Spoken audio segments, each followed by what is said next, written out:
Queridos, eu gostaria de convidá-los a abrirem as suas Bíblias na carta que o apóstolo Paulo escreveu aos Efésios, no capítulo 5. Hoje nós vamos ler o trecho que se encontra a partir do versículo 6, indo até o versículo 8. Caso você esteja nos visitando hoje, caso você esteja assistindo a transmissão desse culto pela primeira vez, aqui na nossa igreja nós estamos há um ano, caminhando nessa série de reflexões baseadas na mensagem que o apóstolo Paulo deixou escrita nessa carta da Bíblia, a carta aos Efésios. Então, se você por acaso tiver o interesse de entender, como é que a gente chegou até esse ponto, a mensagem de hoje, esse trecho especificamente, como que foram as mensagens anteriores, você consegue acessar todo o conteúdo nas plataformas digitais aí de áudio e de vídeo. Vídeo no YouTube, áudio no Spotify, Deezer, Google Podcasts e outros. Basta você procurar lá por Igreja Plena Rio e você vai conseguir acessar em tempos em que a gente aprendeu a conviver com séries na Netflix, Amazon Prime, Disney Plus, Star Plus, você pode ter Igreja Plena Rio e maratonar aí a sua série em Efésios. Eu acho que vai ser um bom investimento de tempo para você e para o teu coração também.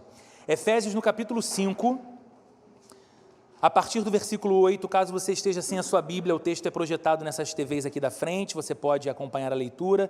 Você que vê a transmissão online, também acompanha o texto sendo projetado em sua tela. Diz assim a Bíblia nas palavras do apóstolo Paulo: ninguém os engane com palavras tolas, pois é por causa dessas coisas que a ira de Deus vem sobre os que vivem na desobediência. Portanto, não participem com eles dessas coisas, porque outrora vocês eram trevas, mas agora são luz no Senhor. Vivam como filhos da luz. Vamos ler mais uma vez essa recomendação do apóstolo Paulo? Ele está dizendo aos cristãos da cidade de Éfeso o seguinte: ninguém os engane com palavras tolas, pois é por causa dessas coisas que a ira de Deus vem sobre os que vivem na desobediência. Portanto, não participem com eles dessas coisas, porque outrora vocês eram trevas, mas agora são luz no Senhor. Vivam como filhos da luz. Até aqui vamos orar mais uma vez. Senhor, eis a Tua palavra lida, eis a Bíblia, Senhor, aberta mais uma vez diante dos nossos olhos, mas também diante do nosso coração. E o que eu te peço, Senhor, é que aquilo que eu não tenho condição alguma de fazer, porque sou limitado, pecador, incapaz de discernir o momento de vida que cada pessoa nesse lugar se encontra e falar individualmente a cada momento e sobre cada circunstância, o Senhor, no entanto, o Deus das nossas vidas, o Todo-Poderoso, tem o poder de assentar-se ao nosso lado nessa manhã e sussurrar em nossa alma a Tua palavra eterna, de modo que possamos, cada um de nós individualmente, ouvir ao Senhor e ter a certeza de que, através do sermão imperfeito, dentro de um ambiente cheio de imperfeições e de pessoas imperfeitas, estes somos nós, ouvimos a voz perfeita, doce, santa e amável do Deus das nossas vidas, que nos chama a um viver totalmente peculiar, que nos chama para uma vida verdadeiramente plena de sentido e de propósito. Ajuda-nos, Senhor, a discernir o som da Tua voz, no meio de tantas vozes da nossa própria alma e das vozes que nos cercam nesse tempo que vivemos, que possamos ouvi-lo e amá-lo cada vez mais e crescer no Senhor cada vez mais. Essa é a nossa oração em nome de Jesus. Amém e amém. Nós estamos numa sociedade que parece cada vez mais viver uma espécie de ditadura das emoções e dos sentimentos. Eu não sei se você consegue perceber isso. Um exercício que eu acho muito importante da gente fazer, e você não precisa ser um antropólogo para fazer isso, um sociólogo para fazer isso, é de tempos em tempos nós lançarmos algumas perguntas críticas para a sociedade que a gente vive, para o tempo que nós vivemos, nos perguntarmos assim: vem cá, é isso mesmo? Está tudo bem? Está tudo certo? As coisas são como de fato deveriam ser? Está tudo nos conformes? A sensação que eu tenho é que nós vivemos numa espécie de ditadura das emoções e dos sentimentos, onde o parâmetro mais elevado, onde o parâmetro mais considerado para se tomar uma decisão, por exemplo, é aquilo que eu estou sentindo. O que eu sinto? O que eu sinto sobre isso? O que eu sinto sobre essa oportunidade? O que eu sinto sobre essa conversa? O que eu sinto sobre esse convite? O que eu sinto ocupa o lugar majoritário na escala das coisas que influenciam a minha tomada de decisão. O mundo muda, e é claro que a gente sabe disso. O mundo de hoje já é muito diferente do mundo de 5 anos atrás. E o mundo de 5 anos atrás é muitíssimo diferente do mundo de 50 anos atrás, e a gente sabe que as mudanças são inevitáveis, e em boa parte do tempo elas são muito positivas, mas você já parou para notar o quanto que dessas mudanças recentes na sociedade, no mundo em que nós vivemos, é devido a esse aspecto tão em alta hoje dos nossos sagrados sentimentos? Parece que a configuração da vida das pessoas mudou porque a emoção e o sentimento ocupou um trono que não tinha antes, que talvez a razão tenha ocupado por um tempo, talvez a prudência tenha ocupado por um tempo, mas agora, muitas vezes, acima da razão e da prudência está o que a gente sente, o que a gente deseja, o que a nossa emoção nos comunica. Num passado não muito distante, era comum ver pessoas projetando suas carreiras não apenas numa mesma profissão, mas numa mesma empresa. Você lembra disso? Olha, Jarbas estudou engenharia e entrou estagiário numa multinacional. E sabe como ele se aposentou? Ele se aposentou diretor nessa mesma multinacional. 30 anos de carreira bem-sucedida numa mesma área profissional e numa mesma empresa, com os mesmos pares por décadas. E assim pessoas faziam carreiras no banco, e assim pessoas faziam carreiras em escolas, era comum. Atualmente é cada vez mais incomum que isso aconteça. Pouco esperado, pouco previsível. Por quê? Porque as pessoas estão em busca de novas experiências. Experiências novas que façam sentido em seu momento de vida. E assim, atualmente, é muito comum vermos pessoas trocando de empresas regularmente. Às vezes, em um ano, a pessoa troca 3 vezes de emprego. Porque um desafio novo foi apresentado, uma possibilidade diferente se configurou, uma proposta um pouco melhor se apresentou e ele mudou. Ele sentiu que tinha a ver com o seu momento, com as suas pretensões, com as suas expectativas, com os seus objetivos. Ou a pessoa que tem o ímpeto do empreendimento. E antigamente acreditava de modo mais resiliente que, a despeito dos desafios de empreender naquela área específica, ele se manteria ali, quase que de modo teimoso, insistindo no seu negócio, mas agora não. O empreendedor também é muito guiado por sua emoção e pode fazer muitas vezes investimentos em empreendimentos muito diferentes uns dos outros. Trocar de negócio numa velocidade cada vez mais rápida. Nós vivemos numa época em que é comum, e aqui eu não falo de ninguém específico, mas talvez você identifique essa figura aí no seu campo de relacionamentos. A gente vive numa época em que é comum o sujeito começar, por exemplo, um curso de engenharia de produção.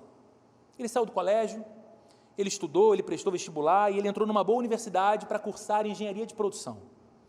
E lá na metade do curso, mais ou menos, ele descobre uma coisa: ele não está feliz. Ele não está se sentindo bem.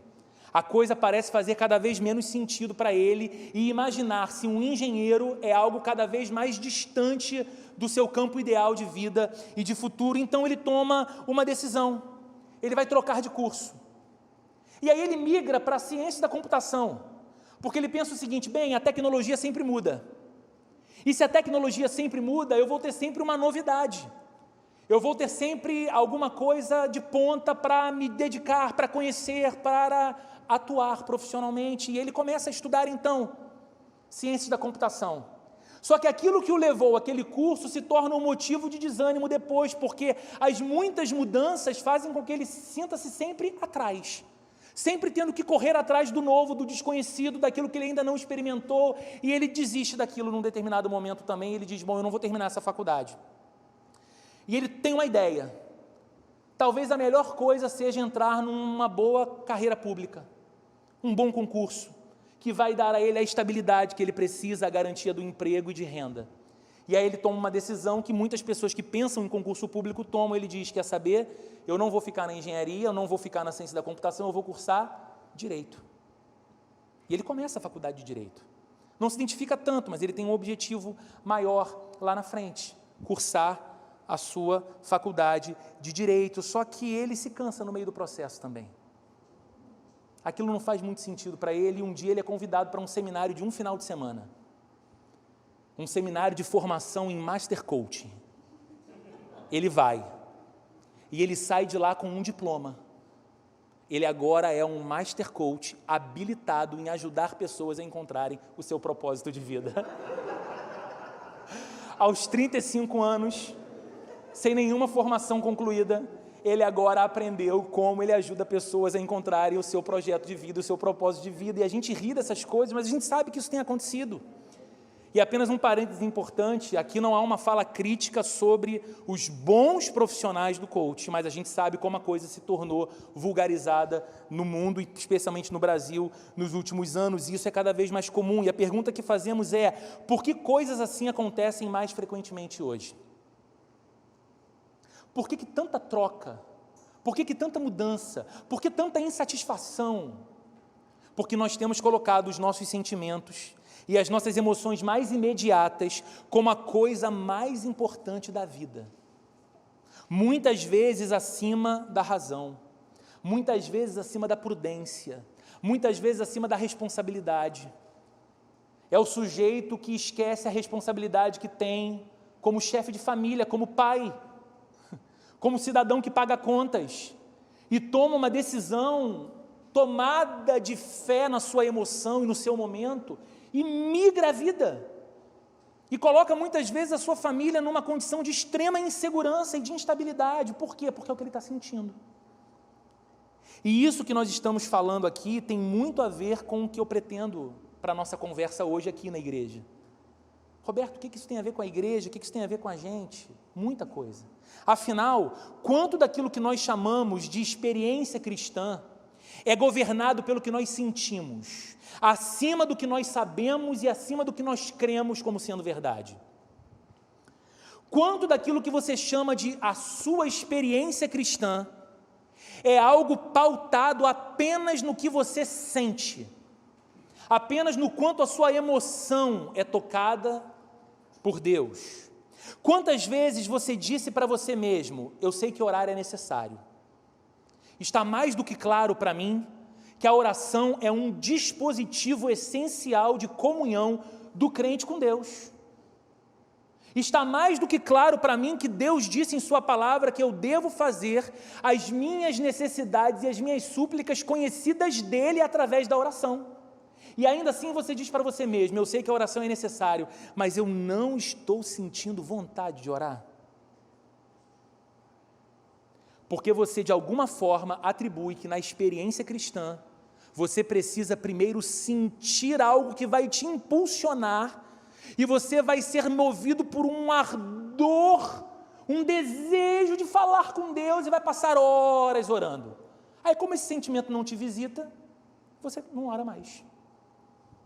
Quantas vezes você disse para você mesmo, ler a Bíblia é importante?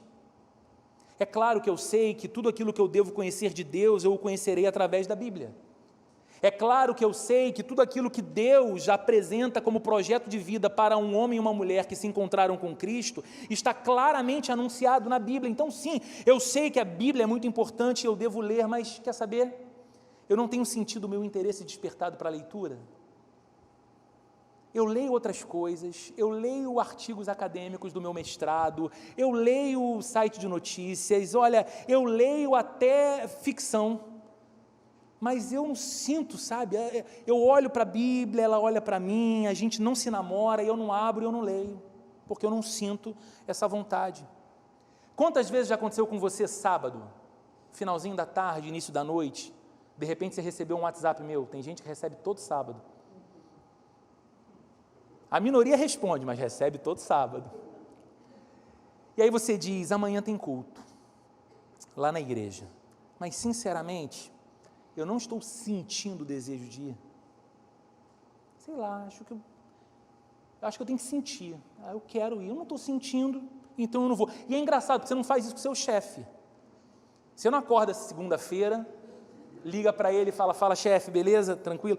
Olha só, a semana está quente aí, né? Eu sei disso. Olha só, deixa eu te falar, chefe, acordei aqui, não estou sentindo vontade de ir hoje. Não sei, me deu um negócio. Ele vai dizer para você, não vem mais. Né? Vai direto no RH, não precisa vir mais. Você não liga para o seu gerente do banco, na hora de pagar o financiamento, e diz para ele, rapaz, deixa eu te contar um negócio, eu não estou sentindo, na verdade, que eu tenho que pagar. Não sei, me deu uma coisa aqui, eu sinto que eu não vou pagar.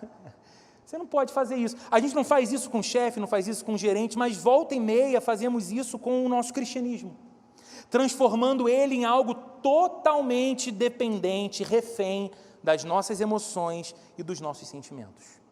Qual é o problema disso?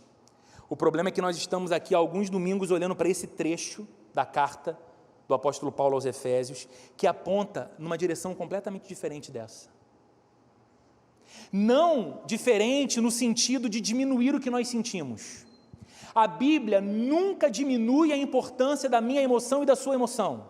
A Bíblia nunca enfraquece o lugar dos nossos sentimentos, como se fosse algo descartável.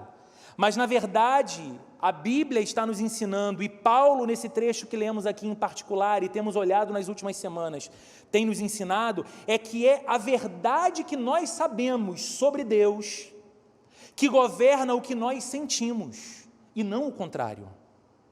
Que na vida cristã, é a verdade que nós cremos, que governa as nossas tomadas de decisão, e inclusive o que nós sentimos, e não o que nós sentimos é o que torna o padrão de verdade absoluta para nós. Veja como Paulo, gente, inicia essa conversa desde o capítulo 5, do comecinho do capítulo 5, e como ele vem fazendo o seu apelo aos cristãos na cidade de Éfeso. Você lembra, você viu aqui comigo, ele começa falando, imitem a Deus, não é isso que ele diz no verso 1? Sejam, portanto, imitadores de Deus. Agora, Paulo não diz, imitem a Deus porque vocês simplesmente desejam isso mais do que tudo. Não, há uma razão, há uma verdade que leva a essa ação. Ele diz, imitem a Deus porque vocês sabem que são filhos amados de Deus. O apelo de Paulo não é para o que eles sentem, o apelo de Paulo é para o que eles sabem. É para a verdade que os define. Depois ele segue no mesmo texto, no capítulo 5, e diz, andem em amor. Ele diz, pautem a vida de vocês de modo que a vida de vocês seja toda ela ordenada na esfera do amor. Não porque vocês sentem muito amor, mas vocês vão andar em amor, assim como Cristo amou vocês e por vocês se entregou. O que Paulo apresenta como amparo do seu apelo, a verdade que os cristãos sabem a respeito da obra de Cristo por eles. E não apenas as coisas positivas que os cristãos devem buscar, mas também aquelas coisas que nós devemos evitar e banir das nossas vidas. Nós vimos Paulo fazendo isso na sequência do texto. Semana passada nós falamos sobre isso aqui, que porque somos filhos de Deus, porque fomos santificados para Deus por Jesus Cristo, nós devemos evitar e combater toda a imoralidade sexual, toda a impureza, a cobiça, obscenidades, gracejos imorais. Não foi tudo isso que vimos na semana passada? E por que, Paulo? Por que nós devemos evitar essas coisas? Porque nós sentimos? Porque o nosso desejo agora não é mais canalizado para essas coisas? Nenhuma espécie de imoralidade sexual visita os nossos sentimentos, nenhum impulso de gracejos imorais visita a nossa vida, nunca mais, a gente não sente mais isso, então a gente abandona, não. O texto de Paulo é claro e nós lemos porque estas são práticas daqueles que vivem na desobediência, longe de Deus, sem Deus. A expressão que Paulo usa é, ninguém os engane com palavras tolas, porque é por causa dessas coisas, essa lista de coisas que nós acabamos de falar, que estava nos versos anteriores, que vem a ira de Deus sobre os que vivem na desobediência. Então o que Paulo está dizendo, esse grupo de coisas, esse padrão de comportamento, é muito presente na vida daqueles que vivem em desobediência, porque eles estão de costas para Deus. Eles não se importam com Deus. Eles não querem saber da vida de Deus. Eles são alheios à realidade de Deus. Esse não é o caso de vocês. Então, rejeitem isso da vida de vocês. E agora, mais uma vez, nós vemos a Bíblia nos chamando a esse posicionamento. As coisas que nós devemos evitar, as coisas que nós devemos manter afastadas da nossa vida, não com base no que nós sentimos apenas. O sentimento vai vir junto. O sentimento vai seguir a ação, mas nós não tomamos esse posicionamento com base no que sentimos, mas com base na verdade que define quem nós somos. E para isso, eu chamo a sua atenção para o verso 8. Paulo diz: porque outrora, em outro tempo, vocês eram trevas, mas agora são luz no Senhor. Vivam como filhos da luz. Está claro para você aqui que, mais uma vez, o tema principal da Bíblia é a nossa santificação. Certo? E para entender o que a Bíblia está dizendo, é necessário que você tenha uma compreensão em mente muito importante. Santificação não é uma coisa que você recebe como uma experiência. Eu vou repetir. A santificação não é algo que você recebe como uma experiência, mas antes ela é o resultado do desenvolvimento da verdade em nós. Roberto, em termos práticos, como é isso?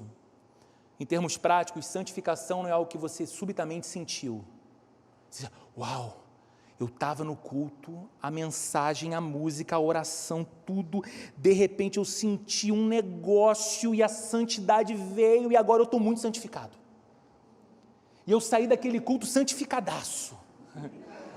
E agora eu estou vivendo assim, santificado demais.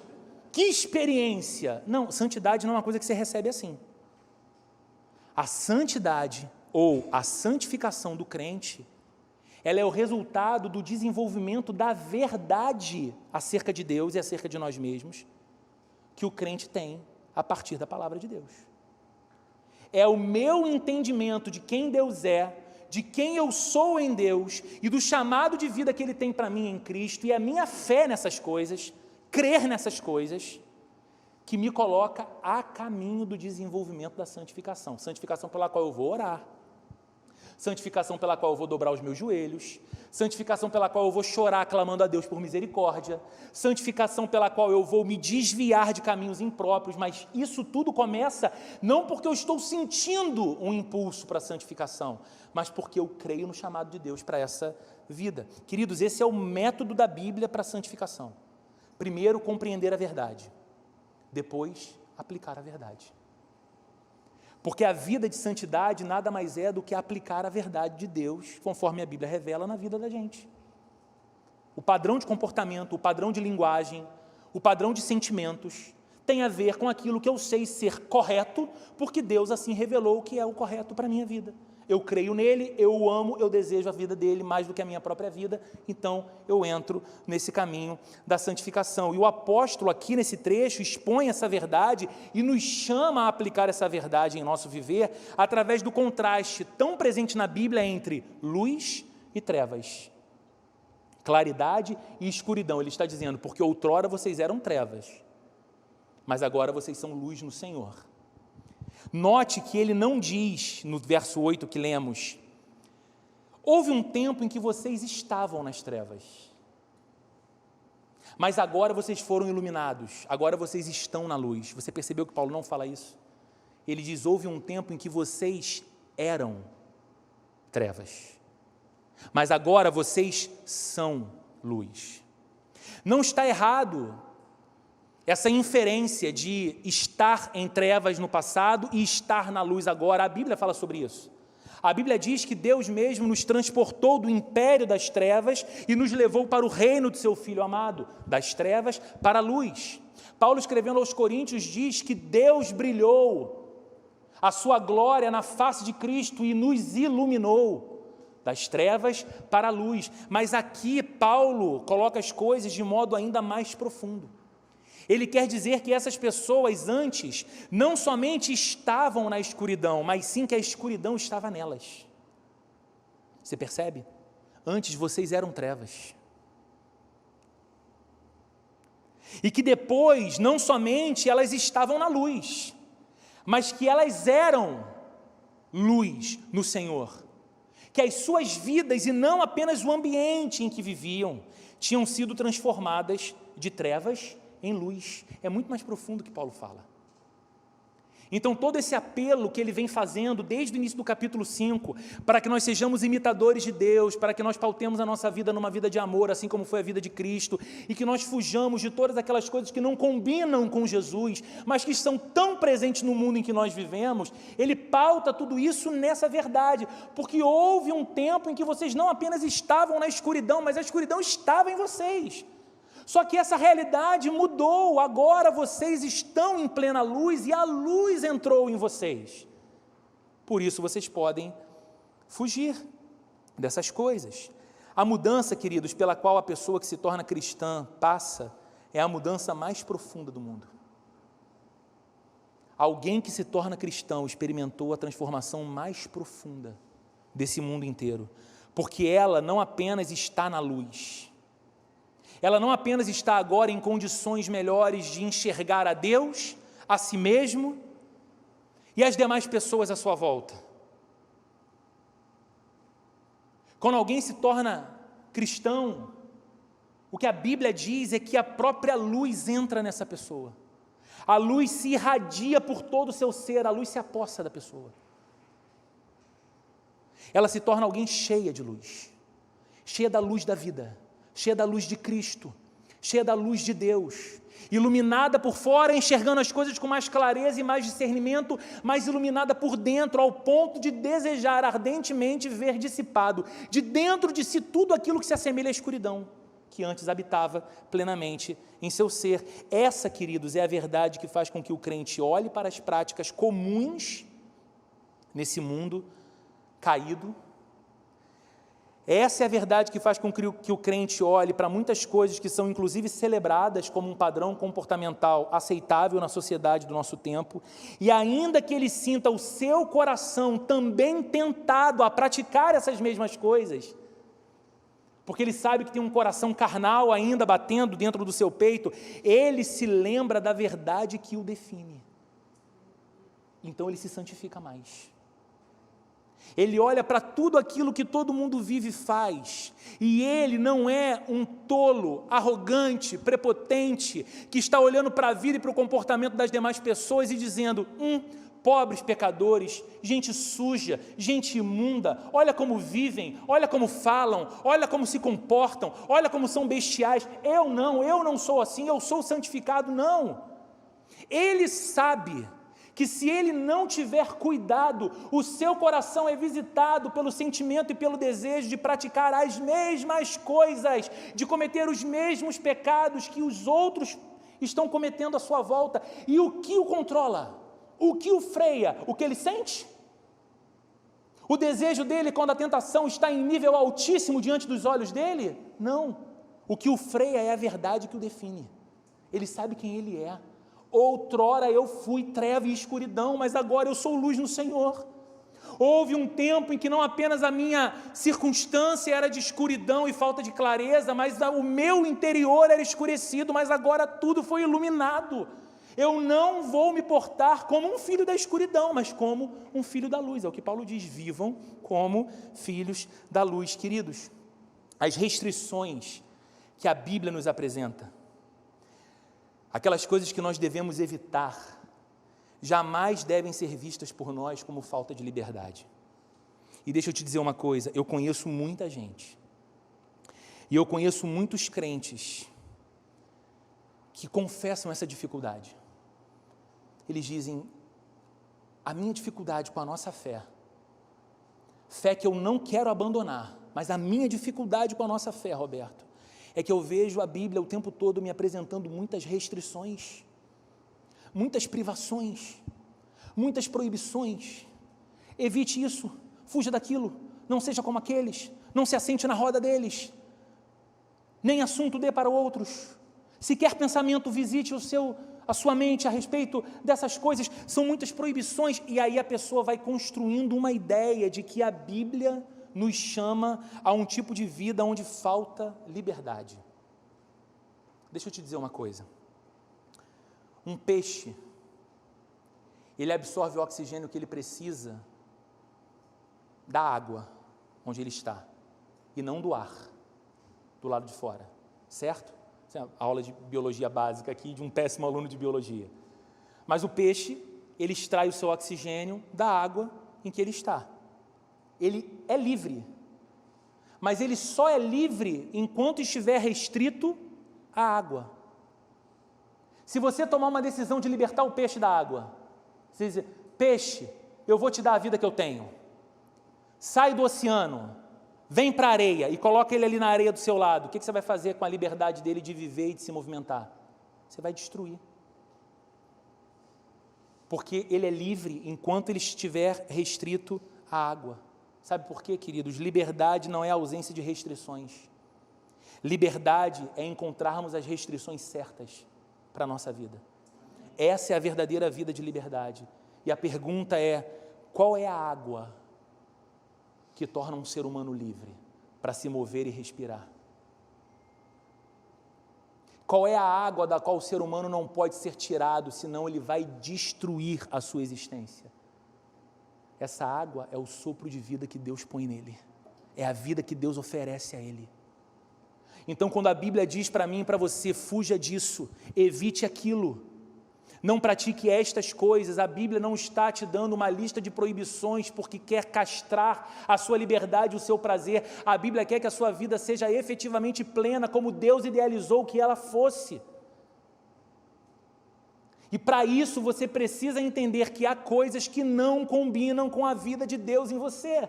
Há comportamentos e há condutas que precisam ser combatidos por você, não porque você sente que deve combater, porque talvez o que você mais sinta na hora é a vontade de mergulhar profundamente naquilo, mas porque você sabe que deve combater, porque Deus te deu cérebro. E você pode usar suas faculdades mentais para pensar também. E dizer: se eu fizer isso, isso é um ato de tolice, isso é estupidez da minha parte. Como farei tão mal ao Deus que me faz tão bem?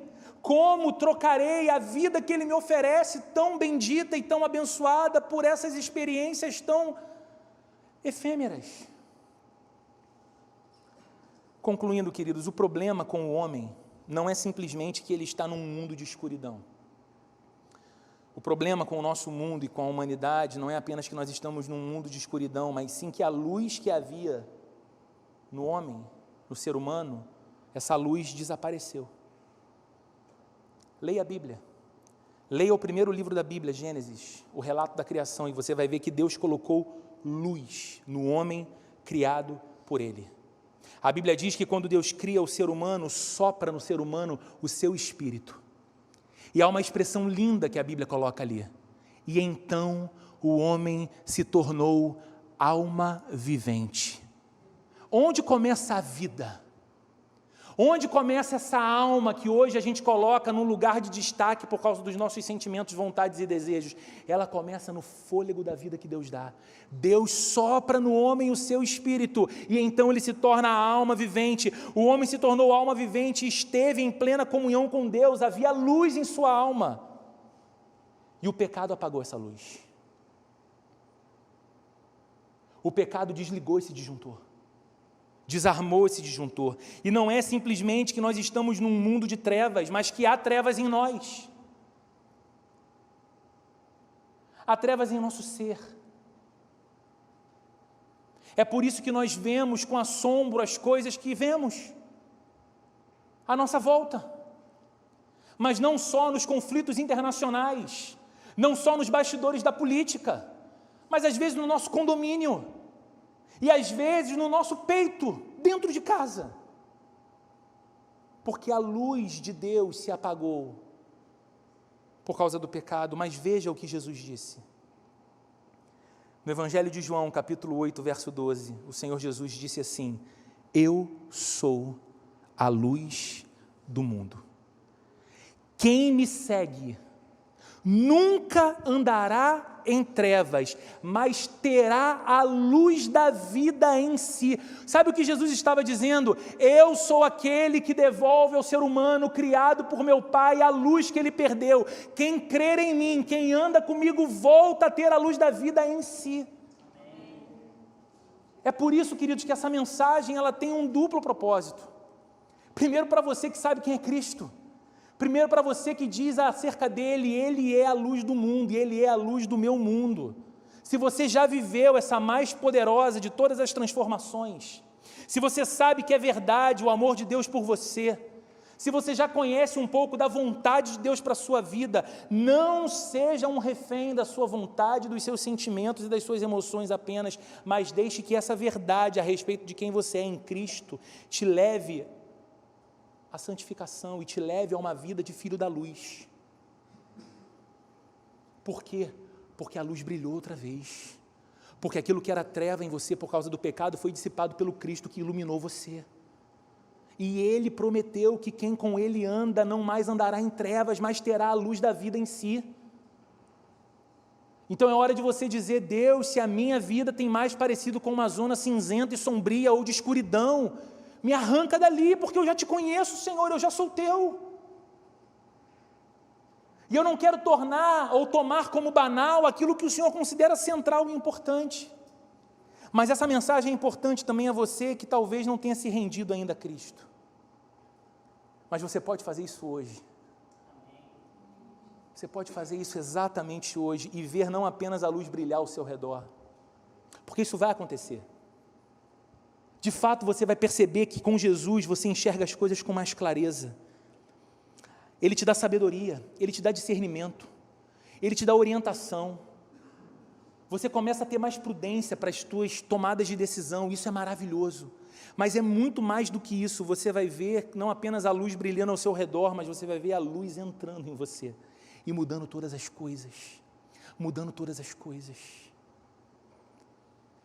Por isso você deve render-se a Jesus, dizendo: Senhor, o que o pecado roubou de mim, a luz do Deus Criador, a única forma de ser uma alma vivente é pelo sopro do Espírito de Deus em mim, mas o pecado me apagou dessa realidade, me roubou essa luz do Senhor em mim. Jesus traz de volta. Então você pode orar hoje dizendo: Senhor, meu coração é rendido a Ti nessa manhã, eu me entrego, eu me rendo, eu confesso ao Senhor, eu confesso os meus pecados e eu peço que o Senhor entre em minha vida, trazendo a luz e dissipando as trevas. Amém?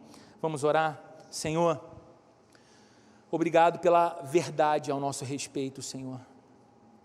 Obrigado porque essa verdade, ela não é construída a partir dos nossos atos, da nossa obediência, da nossa fidelidade. Essa verdade, ela nasce sobretudo no Teu grande e maravilhoso amor por nós, que veio ao nosso encontro, sendo nós quem somos, vivendo do jeito que nós vivíamos, como diz a própria Bíblia, não apenas estando em trevas, mas sendo trevas. O Senhor decidiu nos roubar daquele lugar ruim, nos arrancar, nos remover daquele ambiente terrível e remover de dentro de nós essa escuridão e colocar a Tua luz, Senhor, colocar o brilho da Tua glória, Senhor. O que nós te pedimos, Senhor, a partir desse texto dessa manhã, é que o Senhor nos ajude a vivermos como filhos da luz, que o Senhor nos ajude a entender que as restrições do Senhor em Sua palavra a nós não são restrições de privação da liberdade, mas o nosso passaporte para a vida verdadeiramente livre e plena, a vida de filhos e filhas de Deus. Então nos ajuda, Senhor, nos ajuda a viver para a Tua glória, nos ajuda a viver ao Teu lado e ajuda esse coração desse homem ou dessa mulher que ouvindo essa mensagem hoje e pela obra do Teu Espírito Santo no coração dele, no coração dela, entendem que precisam render por completo a vida ao Cristo que é pura luz, que dissipa as trevas e que escreve uma nova história. Nós oramos assim, Senhor, em nome de Jesus, que o amor de Deus, o nosso Pai, a graça de nosso Senhor e Salvador Jesus Cristo e a comunhão e a consolação do Espírito Santo de Deus esteja presente com cada um de nós aqui, hoje e para todo sempre, Senhor. Amém e amém.